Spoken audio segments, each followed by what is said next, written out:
Ja mitä mä siellä näen? Naamat, tissit, perse, runko. Kaikki ihan vitu hyvässä kunnossa. Drinkkiä kouraan, hinkkiä kouraan.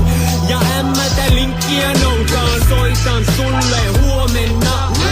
Ja sitten takas bisseä juomaan. Moi, se on minä, haluatko tulla katso mun lattia? Voin tulla, on siellä kohta. Muija tulee sisään. Missä se undulaatio?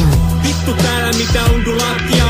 Kaadan sen sänkyyn. Pane sitä, pane sitä, pane sitä, pane sitä, pane sitä, pane sitä. Sitten kun se ohi, ei polteta röökiä, vaan mietitään miten se saadaan ulos. Tonni soitti, mun pitää mennä sinne. Voinko tulla mukaan? Henkilökohtainen asia. Ämmä pysäkille ja lähdetään eri suuntaan. Ja sitten tehdään koko paska uudestaan. Sen tietää miten siinä käy, kun radalla on 5 mielipuolta. Ja yksi tais vielä olla psykosissa, no ei siinä muuta kuin visseä niskaan. Pojat ota laineja, pojat ota laineja. Mut mä sanon, että ei. Ja yksi tais vielä olla psykosissa, no ei siinä muuta kuin visseä niskaan. Se on 12-vuotias suomenruotsalainen tai vittu psykologi, pane sua silti perseeseen.